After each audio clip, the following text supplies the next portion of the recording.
हाय, आप सभी का पढ़ो और सीखो में स्वागत है। मेरा ये भरोसा है कि आप सभी लोगों ने अभी तक की जितनी भी वीडियो हैं वो देख ली होंगी। हम ये अच्छी तरीके से जानते हैं कि जो हम आपको पढ़ा रहे हैं मेरे भाई, वो एक बेसिक मैथ है।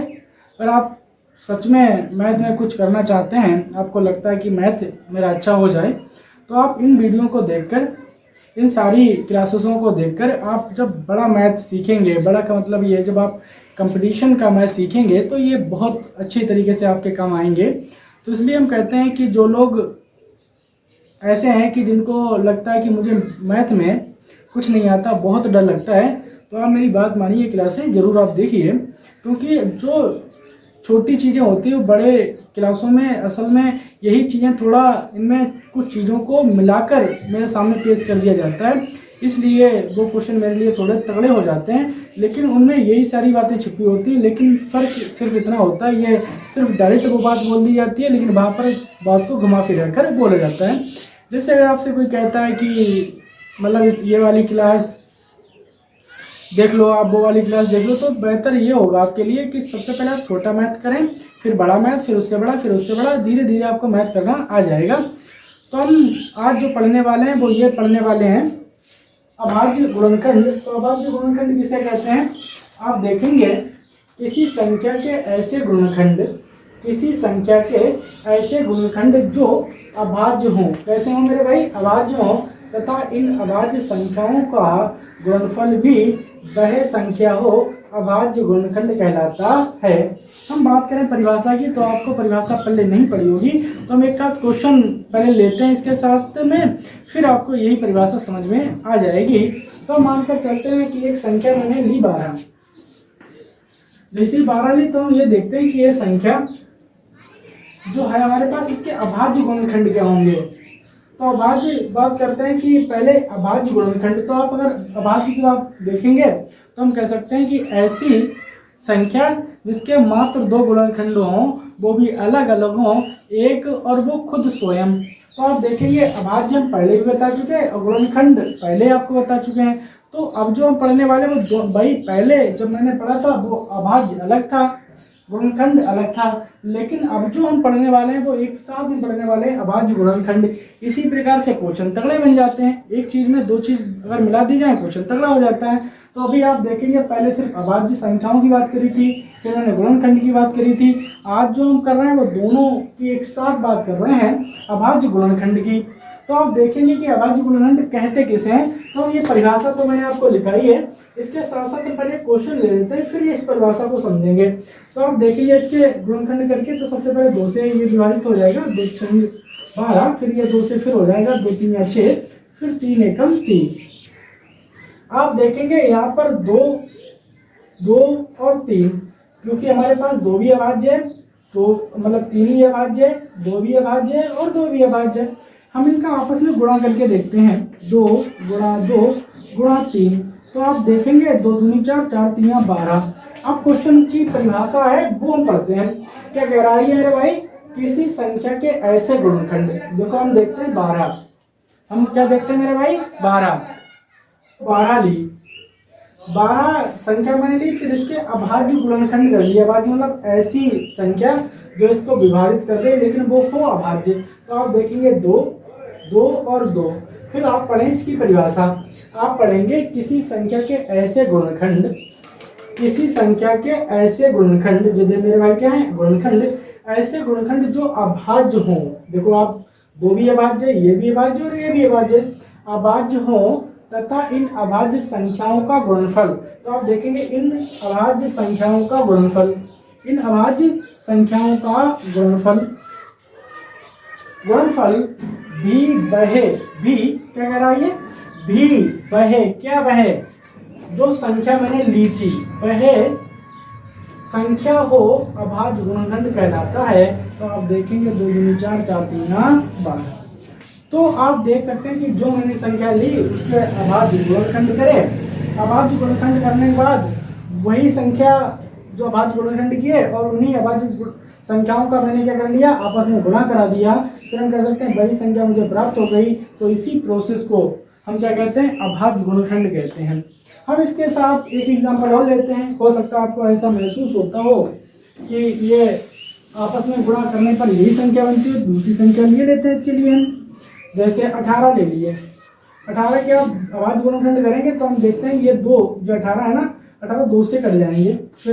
फिर देखते हैं जो 9 है वो हमारे पास मेरे भाई 3 से कट जाएंगे। फिर हम देखते हैं जो 3 बचे ये 3 से कट जाएंगे। तो आप देख सकते हैं ये वाली अभाज्य, ये वाली भी अभाज्य संख्या है और ये वाली भी अभाज्य। अब इनका आपस में हम गुणा कराकर देखते हैं तो 2 गुणा 3 गुणा 3। अब इनकी आपस में गुणा करेंगे, 2 दूनी 2 तियां 6, 6 तियां 18। तो आप देख सकते हैं एक संख्या ली मैंने, उस संख्या के अभाज्य गुणनखंड किए मैंने, उन अभाज्य गुणनखंड की आपस में गुणा कराई, वही संख्या मुझे प्राप्त हो गई। और यही प्रोसेस जो आपकी कहलाती है वो मेरे भाई कहलाती है अभाज्य गुणनखंड। तो हम कह सकते हैं कि अब आपको अभाज्य गुणनखंड करने में कोई समस्या नहीं रहेगी। हम इसके लिए अगर आपको समस्या है तो इसके लिए हम 4-5 उदाहरण लिए देते हैं, ताकि आपको यह महसूस न हो कि ये अभाज्य गुणनखंड होते क्या है, कैसे हम करते हैं। इसके लिए हम 2-3 क्वेश्चन लेते हैं। पहले आप देखें 2-3 क्वेश्चन, यह परिभाषा आप उतार लें। तो हम इसके 2-3 क्वेश्चन लेंगे, आप इसी प्रकार सीखते रहेंगे हल्के हल्के मैथ, कोई दिक्कत नहीं आएगी।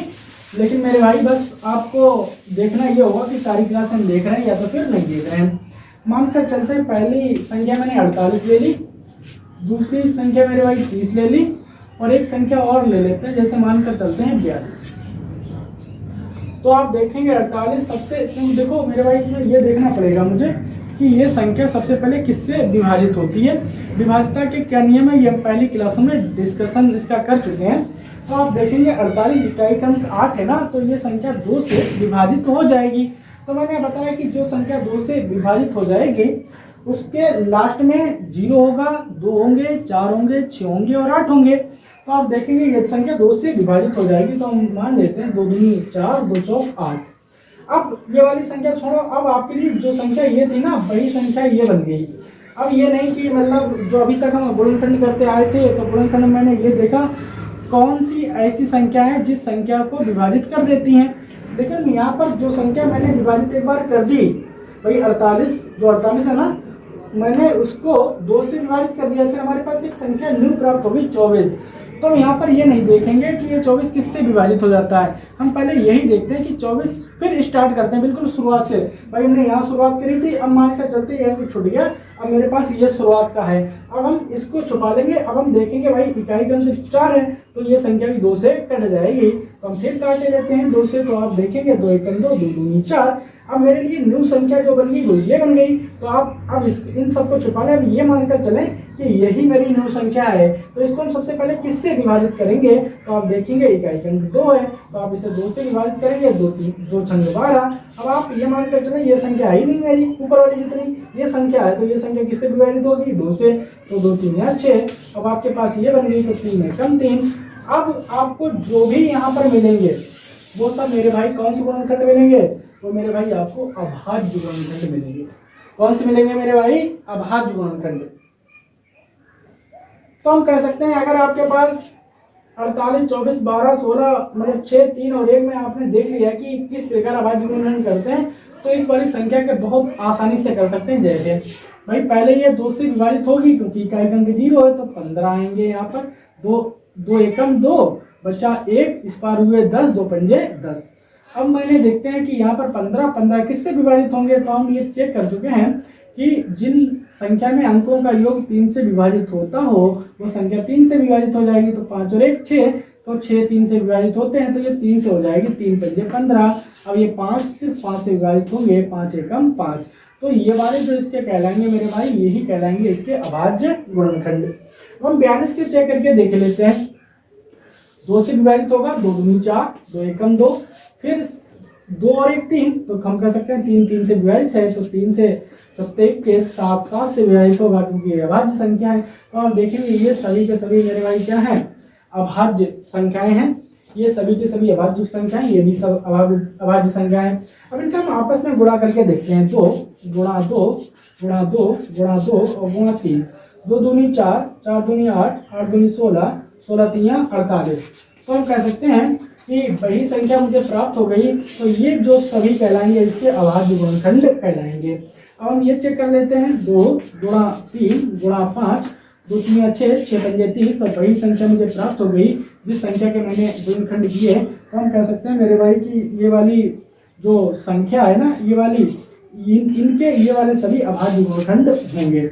हम इसका चेक कर लेते हैं, 2 गुणा 3 गुणा 7, 2 3 6, 6 7 42, तो हम कह सकते हैं कि इसके ये वाले सभी अभाज्य गुणनखंड होंगे।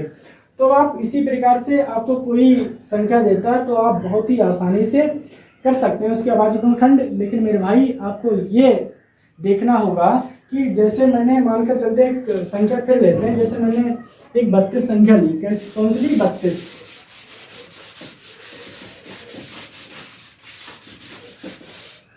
तो हम 32 संख्या लेते हैं 32, तो आप देखेंगे सबसे पहले 2 से विभाजित हो जाएगी, तो 2 एकम 2, भाई 2 एकम 2, जैसे भाग करते हैं ना वैसे ही करना है, 2 एकम 2 बचा 1, इधर हुए 12, 2 छंग 12। तो अब मानकर ये चलते हैं कि अब आपके पास जो मूल संख्या थी वो 32 थी, लेकिन अब 32 को आप छिपा लीजिए। अब मानकर ये चलो कि आपके पास 16 ही है और कोई से नहीं है, तो 16 किससे विभाजित हो जाएंगे फिर से, क्योंकि नई संख्या है आपके पास, तो नया फिर नए सिरे से शुरुआत करिए, तो 16 फिर 2 से विभाजित होता है, 2 लिख लेंगे हम, 2 8 16। अब आप इनको भूल जाओ, अब आपके पास कितने हैं 8, तो आप देखो 8 किससे विभाजित होते हैं, बिल्कुल शुरुआत से, तो आप कहेंगे 8 2 से विभाजित हो जाते हैं, तो इसे 2 से फिर से विभाजित करने हैं आप, 2 चौक 8, फिर आप फिर इसी प्रोसेस को देखें तो 2 दूनी 4, फिर आप इसी प्रोसेस में देखें 2 एकम 2, तो हम कह सकते हैं इस संख्या के ये वाले जो प्राप्त होंगे आपको, ये सभी आपको अभाज्य गुणनखंड प्राप्त होंगे। और आपको लगता है कि ये अभाज्य गुणनखंड नहीं है, तो इनका आपस में आप गुणा कर लें, 2 गुणा 2 गुणा 2 गुणा 2 गुणा 2। अब आप चेक करेंगे, 2 दूनी 4, 4 दूनी 8, 8 दूनी 16, 16 दूनी 32। तो हम कह सकते हैं कि अगर आप किसी संख्या के गुणनखंड करते हैं, अभाज्य गुणनखंड करते हैं, फिर आप उनकी आपस में गुणा करके अगर वही संख्या आ जाती है, तो हम कह सकते हैं आपका 100% जो आपने सवाल किया या मानकर चलते हैं जिस संख्या के आपने अभाज्य गुणनखंड किए हैं वो सभी आपके अभाज्य गुणनखंड होंगे। अब हम ये सीखते हैं अभाज्य गुणनखंड, एक दूसरा तरीका आता है अभाज्य गुणनखंड करके हम किस प्रकार सीख सकते हैं। तो एक दूसरा तरीका आता है अभाज्य गुणनखंड करने का, तो ये तो मेरा पहला तरीका होगा कि हम इस प्रकार से कर सकते हैं। वैसे आम तौर पे ये कहते हैं, इसे हम लासा भी कहते हैं, लेकिन लासा किस प्रकार कहते हैं वो आगे देखेंगे। लेकिन ये अभी चल रहा है कि ये प्रोसेस जो कहलाएगी आपकी अभाज्य गुणनखंड निकालने की प्रक्रिया कहलाएगी, प्रोसेस कहलाएगी। अब हम जो सीखने वाले हैं वो ये सीखने वाले हैं कि अभाज्य गुणनखंड की जो अभाज्य गुणनखंड हम दूसरी विधि से कैसे निकालें कि इसके अभाज्य गुणनखंड होंगे। तो मेरे भाई आप इस प्रकार निकाल सकते हैं। हम सबसे पहले 32 ही लेते हैं, तो 32 आप लेंगे सबसे पहले, ये रहे 32। 32 को आप ये देखें किससे इसे विभाजित कर सकते हैं कि आपके पास एक अभाज्य संख्या आ जाए, तो आप देखेंगे 2 है, भाई अभाज्य संख्या कितनी है 2, तो आप जब 2 से, तो हम 2 को किससे गुणा करें, 2 को हम किससे गुणा करें कि हमारे पास मेरे भाई कितने आ जाएं, ये वाले आ जाएं 32, तो आप देखेंगे 16 से गुणा करेंगे। भाई अगर हम बात करें 2 की, तो 2 तो किसी हाल में टूटेंगे नहीं, लेकिन 16 टूट जाएंगे। 16 किसमें टूटेंगे भाई, 16 2 से विभाजित हो जाते हैं, तो 2। अब हम एक संख्या यहाँ पर बन गई, तो आप देखेंगे 2 से हम किसको गुणा करें ताकि 16 आ जाए, तो आप चेक करेंगे 8 को। अब हम कह सकते हैं कि आप 2 को तोड़ नहीं सकते, आप तोड़ सकते हैं 8 को, तो 8 में जब आप तोड़ेंगे तो इसे 2, और 2 को हम किससे गुणा करें कि आपके पास 8 आ जाए, तो हम 4 से गुणा करेंगे। आप देख सकते हैं कि 4 को और तोड़ना चाहें तो 2 गुणा 2 से तोड़ सकते हैं। यहाँ पर हम गुणा का चिन्ह लगा देते हैं इनके बीच में। तो आप देख सकते हैं कि एक विधि ये भी है, एक विधि ये भी है, इस विधि को हम वृक्ष विधि कहते हैं, वृक्ष विधि, वृक्ष विधि गुणनखंड। तो इस प्रकार से आप दूसरे तरीके से भी निकाल सकते हैं बहुत आसानी से।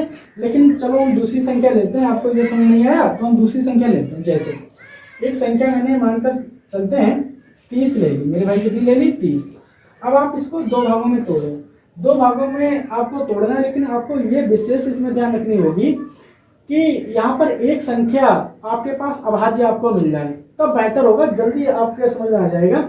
वैसे आपकी मर्जी है, ऐसे हम अगर तोड़ना चाहें तो इसे हम कर सकते हैं 10 और गुणा 3, ऐसे भी कर सकते हैं, या तो फिर इसे हम कर सकते हैं 5 गुणा 6 या तो हम इसे कर सकते हैं अगर आपकी मर्जी तो 15 गुणा 2, और इसे कर सकते हैं जैसे मानकर चलते हैं और 10 तिया 3 गुणा 10, 5 छक्का 3, 15 दूनी 30, और कोई गुणनखंड इसके बनते हैं और तो गुणनखंड नहीं बनते इसके। तो ये आपकी मर्जी है, इनसे आप कर लें किसी प्रकार से, लेकिन आपके लिए तब ज़्यादा बेहतर होगा जब इन संख्याओं का, क्या बताया मैंने, इन संख्याओं का जब आप गुणनखंड करना चाहते हैं अभाज्य, तो आप इस प्रकार देखें कि उनमें से कोई एक ऐसी संख्या आपको प्राप्त होती हो जो अभाज्य हो और उसकी किसी भी संख्या के साथ गुणा करने पर ये संख्या प्राप्त होती हो। जैसे हम ये सोचते हैं कि हमारे पास एक अभाज्य संख्या आ जाए तो हम चेक करते हैं कि दो संख्या मेरे पास कैसी अभाज्य है।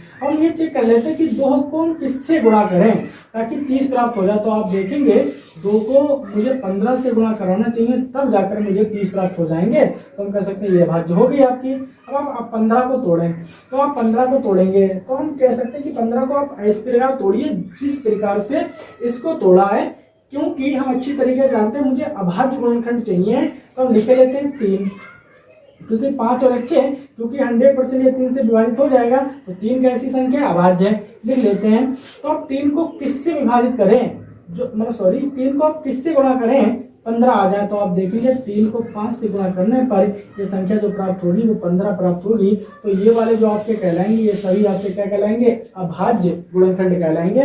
तो हम कह सकते हैं अब आपको कोई दिक्कत नहीं रहेगी अभाज्य गुणनखंड करने की, चाहे आपसे कोई वृक्ष विधि में कराए और चाहे अब आपसे कोई मानता चलता है वो उस विधि से कराए जिस विधि से भी मैंने करे, तो आप बहुत ही आसानी से आप कर सकते हैं।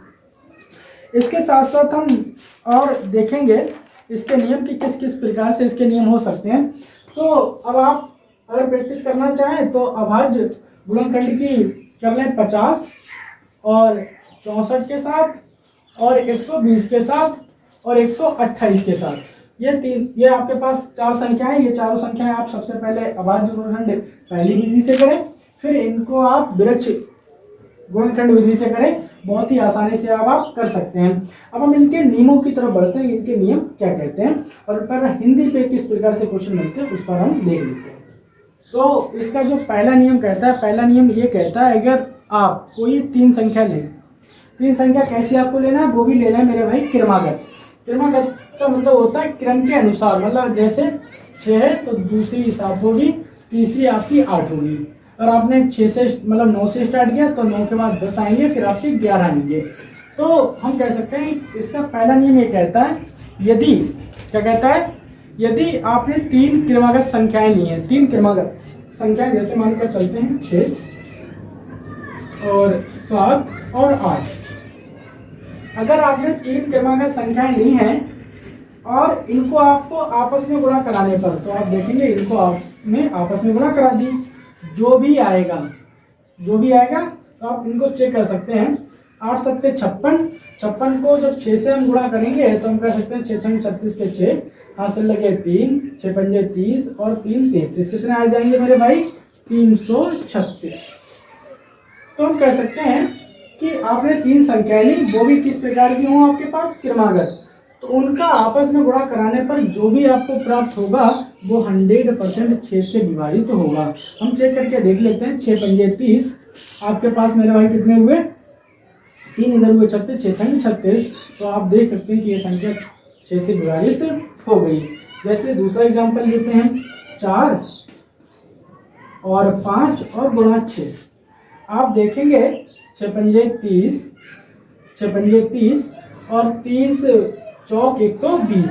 तो हम कह सकते हैं आपके पास 120 आए।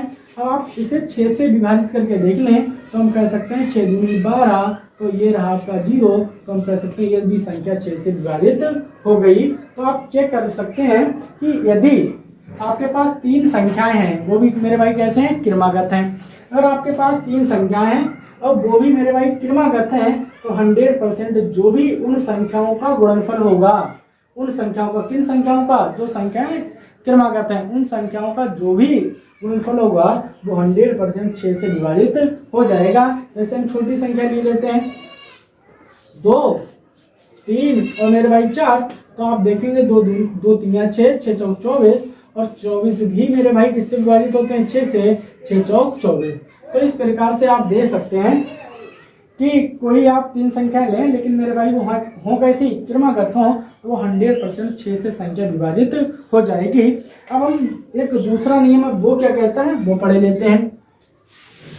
वो संख्या ये कहता है, यदि आपके पास 2 संख्याएं हैं, यदि आपके पास क्रमागत 2 विषम संख्याएं हैं। कैसी संख्याएं हैं? 2 क्रमागत विषम संख्याएं। तो विषम संख्या क्या होती है हम पहले बता चुके हैं। तो हम कह सकते हैं अगर आपके पास एक विषम संख्या 3 है तो दूसरी 100% आपके पास 5 होगी। क्रमागत है क्योंकि 3 के बाद 4 आते हैं और 4 के बाद 5 आते हैं। 4 सम संख्या है और 5 कैसी है? विषम। तो ये तो नहीं हो सकती विषम। तो हम कह सकते हैं 3 और 5 है। अगर हम दूसरी बात करें 7 और 9 है। और हम और बात करें तो हम कह सकते हैं 9 और 11 है। और हम बात करें तो हम कह सकते हैं 11 और 13 है मेरे भाई। तो हम कह सकते हैं कि हमने ये संख्याएं ली, कौन कौन सी? 3 और 5, 7 और 9, 9 और 11, 11 और 13। तो इन संख्याओं को हम ये देखते हैं, जो दूसरा नियम कहता है वो ये कहता है, यदि आप 2 क्रमागत विषम संख्याओं को लेते हैं, उनका योग, किनका? जो मैंने संख्याएं ली हैं कि 2 क्रमागत विषम संख्याओं का योग 4 से 100% विभाजित हो जाएगा।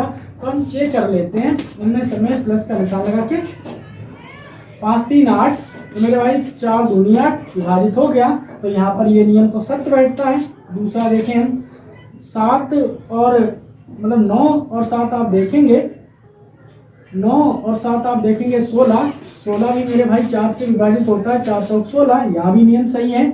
यहाँ पर हम चेक करेंगे 11 और 9 मेरे भाई 20, 20 भी 4 से विभाजित होते हैं, 4 पंजे 20। अब आप यहाँ पर देखेंगे 3 और 1 4 और 1 1 2, 24, 24 भी मेरे भाई 4 से विभाजित होते हैं। तो हम कह सकते हैं ये भी नियम आपका सही है। अगर आपने 2 क्रमागत विषम संख्याओं का योग लिया है तो 100% वो संख्या 4 से विभाजित हो जाएगी। इसके साथ साथ हम कह सकते हैं कि जो मैंने पहला नियम पढ़ा था वो ये पढ़ा था, आपने अगर 3 संख्याएं ली हैं लेकिन वो 3 की तीनों संख्या मेरे भाई कैसी है? क्रमागत, तो वो 100% 6 से विभाजित हो जाएगी।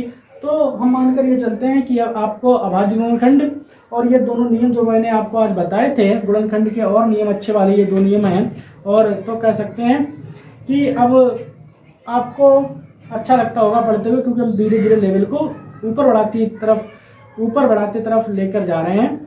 तो आप इसी प्रकार मेरे साथ बने रहिएगा। चलो आज हम चलते हैं, कल मिलेंगे इसी टाइम। जय हिंद, जय भारत।